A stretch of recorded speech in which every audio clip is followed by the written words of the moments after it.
Good afternoon. This is Eric Leclerc representing Push Press, and we are continuing our series of In the Trenches, a look at leadership through times of crisis. And my role here is to always dig back in and identify coaches, gym owners, leaders, entrepreneurial men and women that I've either personally looked up to or have been observing and watching how they've created culture in their gyms. And so almost, I believe, 8 years ago, I got a chance to meet Del.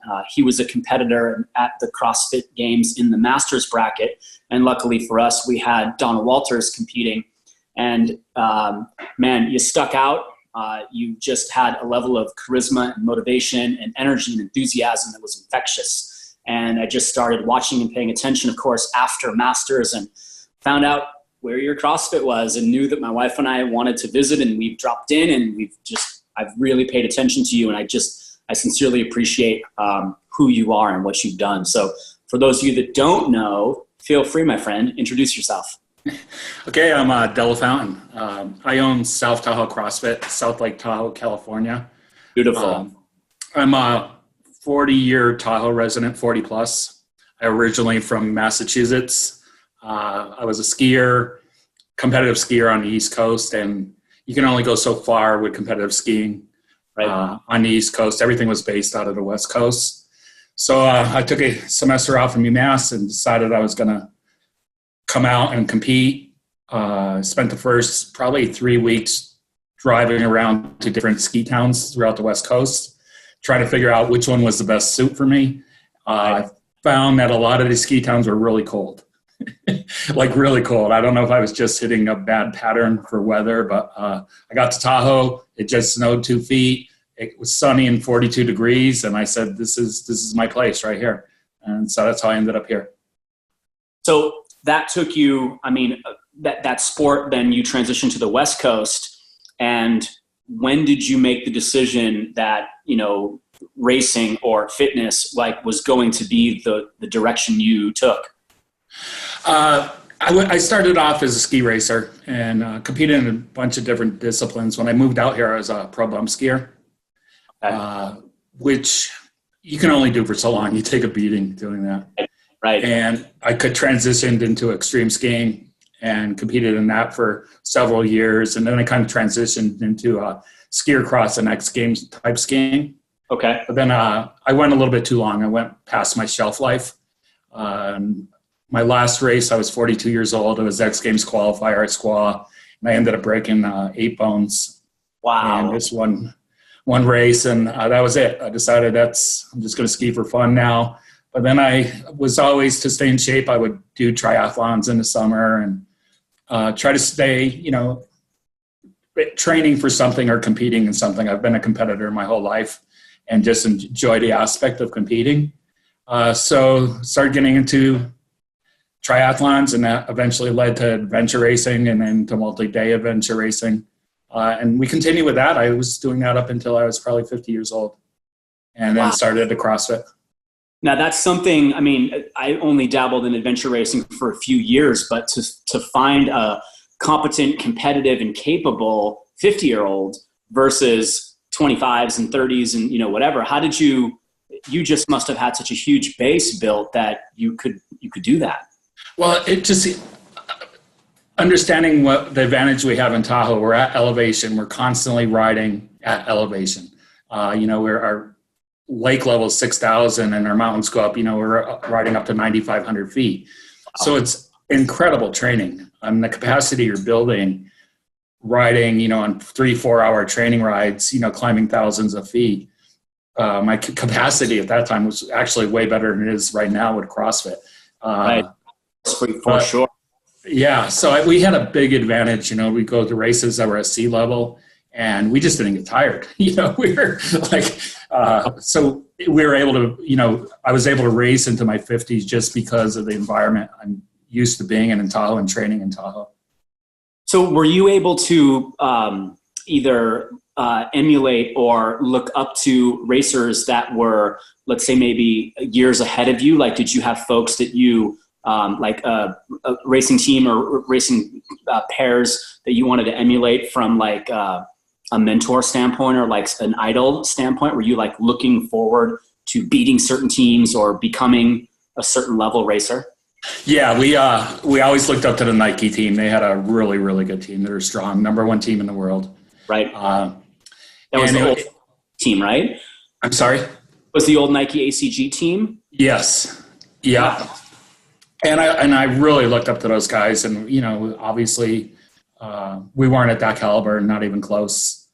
But it ended up, it was kind of funny. We went and did a race in Moab, and they were there, and I was like, made my day because I got to introduce myself and talk to them, and they were super friendly. And we ended up doing a race. I think it started with like a 30-mile kayak, and we did pretty well on that. We came out in first, and they were right behind us, and we got onto a bike ride, and my wife's mom had found a perfect transition spot, so we got a little bit of a jump on the transition, and awesome. Got out, and we rode probably the first 15 miles even with them, like 4 hours into the race. We're even with the top team in the world, and that was like the highlight of our career. They obviously blew us out of the water once we started getting into the mountains, but just warming up, and then all of a sudden, yeah. Wow. Yeah. And your stories of training, your stories of travel and adventure, but also competition, you must have seen beautiful locations and learned a tremendous amount about yourself. So for those that don't know, adventure racing is 3 guys and a girl, correct? You were on a 4-person team? That is correct. Yeah. So how did you lead that dynamic? I mean, so did you have an official captain, or did you kind of rotate duties and responsibilities? Yeah, well, obviously the navigator, my wife's laughing at me in the background over here. She's got some stories she'd like to tell about. Our navigators, obviously, he's kind of leads the team. That was not me. But we would tend to, when you're in positions where you're lost or you're not sure where you're going, we all give feedback. Sometimes mine wasn't the best, but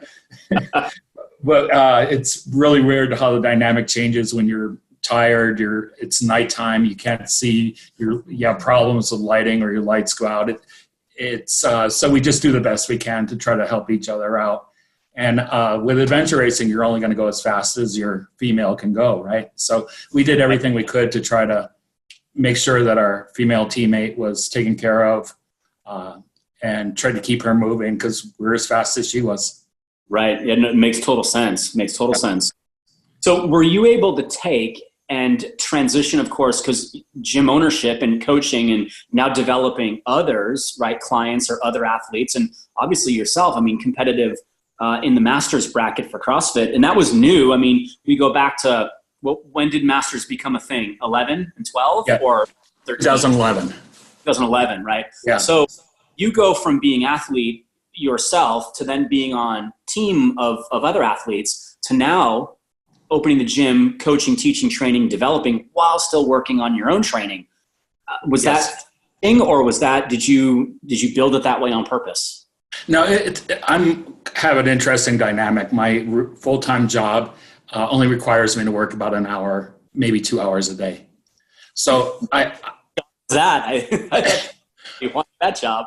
Yeah, I'm a general contractor, and I sub every single thing. And I've had the same guys for 20 years. They don't even need me there. Wow. All I got to do is make sure they're paid and things are going smoothly. But they communicate really well amongst themselves, and it just makes it really easy on me. So I was able to develop a pretty good system at our gym where I was in there a lot. I got to spend a lot of time there. And I just scheduled myself to coach all the open gym times. That was my training time. So we had a 3-hour open gym every day where I got to train. And spare time, I try to keep up with all the classes, keep up with our coaches, and just, be present. Right. Of course. Yeah, and create relationship and ensure that you're there. That connection between clients, and they see your face, they recognize you, they buy into more than just the brand, right? If you're there. Yeah, that's key, man. You got to develop the relationships. It's a really important part. You got to understand what makes them tick. You got to reach inside of them. You got to pull everything out of them to find out what they're looking for, what they really want. Why are they there? Are they there to get in shape? Are they there for the community? Do they want to compete?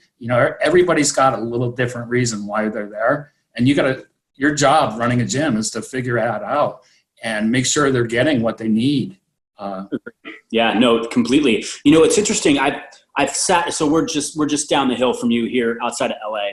And I always envisioned like watching or what would it look like to see a thriving, competent, and capable CrossFit up north, right? Around Yosemite, obviously around Tahoe.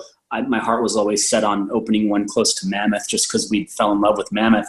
But how did you make it work in Tahoe when how many months out of the year you guys are socked in with snow? How does that work?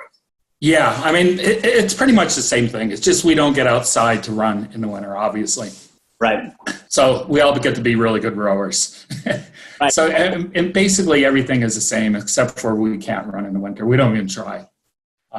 If we've got a nice week where it might warm up to 40 degrees, we might try to get out once. But then again, too, you got to be careful. You don't want to get people hurt. They haven't run for 3 months, and do you really want to throw them out there on a 40-degree day and just say, hey, go run? So you got to be careful with that as well. Right on. So now, if you are then a full-time owner, and then you've got staff and folks there that are your coaches or your interns, are you responsible kind of for their oversight and their development as coaches? You want to talk me through like maybe what's your hiring process? How do you filter your coaches? Since you know your clients the best, who do you like to put in front of them? Yeah, so we basically, every single coach we haven't hired an outside coach ever. Wow.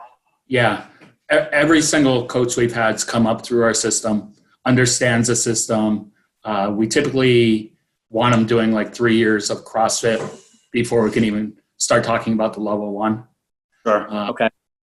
And, they always have the conversation about a year in, I'm thinking about getting my level one. And you just go like, maybe you should just wait a little bit. I mean, just try to learn as much as you can. Even though you don't have your cert yet, let's just try to, really pay attention, really try to understand what we're doing and our philosophy. And about that 2-3 year period, we start talking about the level one and they'll get it. And we'll come in and we'll, before they start coaching, I'll spend time with them and then watch them coaching classes. But basically they've been there for so many years. They understand what's going on and what we're trying to do.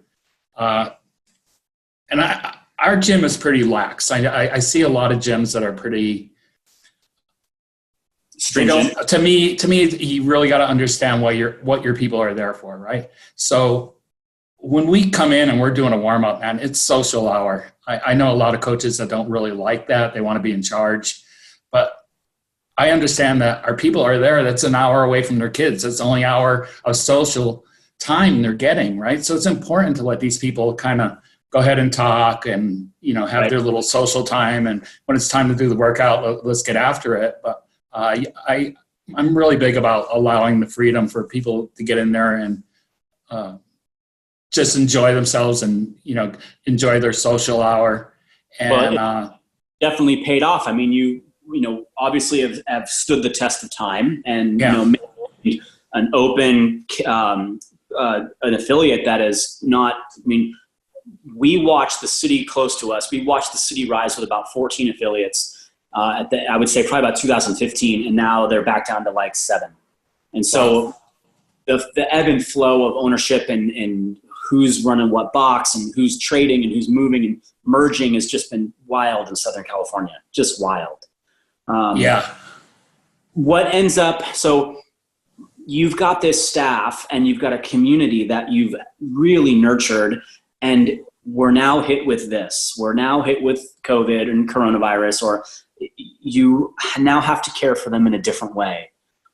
How did you see it coming? How did you maybe start with your staff to your clients? What were you thinking? How did you communicate from top down what had to happen? Well, it's kind of crazy story. My wife went to see her stepdad, who was deteriorating rather rapidly in Utah, for Christmas, and she wanted to see him because she wasn't sure she'd get another chance. So she drove out to Utah, Salt Lake, to visit him. She was driving home around December 28th, I would guess. And she said, I heard about this thing developing in China. It's this coronavirus, check it out. And I'm kind of like, oh, okay. Didn't really pay much attention. But she really started following it and was really on top of it. And she goes, this is going to be a thing. And I started researching it as well in January. And I go, we're going to have a problem. This is going to be a problem. Right. I actually went to my co-owner at the time and said, I think at some point we're going to end up having to close this gym. And she thought I was out of my mind. She's going like, no, there's no chance, And even a couple of our coaches going like, you're crazy. It's not going to happen. I'm going like, we'll see if this is kind of the way it's brewing. I honestly think it's going to happen. So we had a really good handle on it. We ended up closing before we were required to close. I didn't honestly feel it was that safe without knowing really the effects. So I just thought it'd be better to close earlier than we were required. So we were like the first gym in Tahoe to close. And there's everybody was thinking we were kind of crazy. They're going like, why are you closing? I'm going, right. Or there was people safe. Right. All the gyms were later, we'll wait it out. Yeah. And so we shut it down and ended up being the right decision.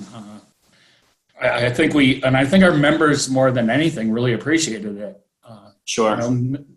Obviously everybody wants to work out, but then again too, I'm not thinking about me, I'm thinking about them. And I think they appreciated it. So when it came time to, okay, what are we going to do next? We're going to close the gym. What are we going to do? So we decided, let's look at how much money we need to actually pay our rent, pay our insurance, pay our, day-to-day bills. Right. And let's figure out how many members we have and what's the lowest rate we could drop people to and be able to pay the bills. So basically it was about a $50 a month drop in fees. And then we did basically what everybody's doing, Zoom classes, Zoom mobility classes. Every day I do a YouTube video and post that. And you know what? We had in the, 6 weeks we've been closed. We've had 4 people the first month and 2 people this month drop out. Everybody else remained. So wow. we got really lucky with that. And I'm really stoked. I'm really proud of our members for stepping up. Most of them didn't even want to have the reduction reduced rate. They're going like, no, we'll pay regular rate. But then again, too, I didn't know if this was going to go 1 month or 6 months. So I said, I'd rather have you pay a lower rate and be consistent and stay with us than, have you pay a couple months and then fall off in like June, right? Yeah. So it's worked out really well for us. The people, doing the home programming are telling me they're working out more than they typically would because they're able to do it. They're home anyways. And, you're giving them convenience. You're giving them flexibility. There's still a flexibility piece there, which is critical. Yeah. Yeah. And a lot of Tahoe people like the body weight workouts, right? We're an outdoor community, so they're into just the straight conditioning. They kind of love it. To that point, a concept that's been brought up with a lot of local affiliate owners is about the retention. Let's say we get the green light in the coming weeks or maybe 1 month. Okay, the affiliate can open back up, but yet there might be a small percentage of your clientele that may not feel comfortable coming back right away. Do you think maintain that digital experience for them maybe for like 30, 45, 50, 60 days after you guys open back up? Yeah, that's one thing I was thinking about this a couple of weeks ago. We're a consumer driven business, right? Just and everything in general, restaurants, everybody in general is only going to open back up to the level that people are comfortable supporting them, right? So if you open your restaurant and you get a 60% drop off in revenue, are you going to be able to maintain staying open? Right. So I think this new norm is going to be kind of eye-opening for a lot of businesses. But for us specifically, we realize that half of our people probably won't be comfortable coming in the first month. So yes, we have to continue all the online stuff, give them an outlet. And, obviously everybody's coming up with a plan to open back up. And I'm sure everybody's going to be on the same boat as, limiting your class size, and the obvious things. Yeah, I mean, there's going to be, for us at least, I've been, trying to read as much as possible and, identify what our local governance is going to require when they talk about strict sanitation principles, potential social distancing principles, or requirements there. And then for how long does that go out? All the way through Q4, right? Are we talking about this after the fall into the winter? And then how does that affect, whatever? We'll see. We'll totally see. Yeah. I think for our audience, at least, obviously this goes out to the push press audience. These are gym owners, just like you and I, that have taken the time to think things through and not react emotionally to things. If you were to be able to speak to any affiliate owner that's out there that's struggling right now, maybe they're operating from a place of fear or operating from a place of uncertainty, any wisdom you can share with them, or any thoughts, maybe some final words you would share with them about maybe not throwing in the towel or thinking through processes? Any ideas? Yeah, unfortunately, a lot of people didn't get the funding that they were hoping for, which is really unfortunate. And I know a lot of people are in tough spots right now. But I think part of coming back, it's going to be patience. It's not going to be the way that we're used to. Who's to even say they might even require masks in your classes? It's going to be a completely different experience. And if you are thinking that you're going to come back and everything's going to be back to normal, that's just not going to happen for a long time. That might be all the way into the winter. So you really need to have some type of formula and some type of plan. So when you do open, you're not going to get crushed if you only get 50% of your people back. You're going to have to maintain some type of online presence via Zoom or YouTube or whatever format you're using. That's going to be key. You're going to have to do that. You're going to have to create an environment where people are feeling safe, right? If you just go in there and you're trying to treat it as business as usual, a lot of your people are going to go like, you know what? They don't really care about me.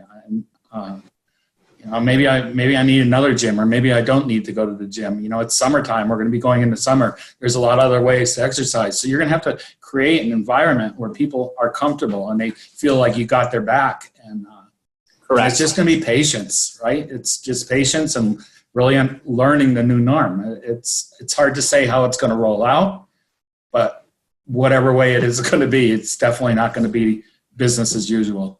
Right. No, I sincerely appreciate that push towards the word patience, because I think a lot of people are really trying to rush the process, and they may not necessarily be thinking through each one of their steps. And thank you so much for your time. We'll wrap it up here in a second. And for those of you guys that are watching this, we sincerely appreciate you taking your time out of the day to meet these coaches, to meet these gym owners, to kind of get a sense of where they're operating from. If you like the In the Trenches series, please go ahead and subscribe to the Push Press site. Give us a thumbs up. Feel free to leave comments. I think that's one of the easiest ways for us to communicate. And Del, if there's anything you want to plug, or any, obviously your gym, this is your last chance to say goodbye to anybody. Or if they're traveling and visiting, hopefully one day we can come back up to Tahoe and swing through. How can people get a hold of you, or how can they find you? At Lafountain Instagram. Our website is South Tahoe CrossFit. Eric, I'd like to say I want to thank you for thinking of me when you were thinking about people to do this interview with. I appreciate it. I'd love to see you again before you move. So if you get a chance to come up, would love to see you. Awesome. Thank you so much.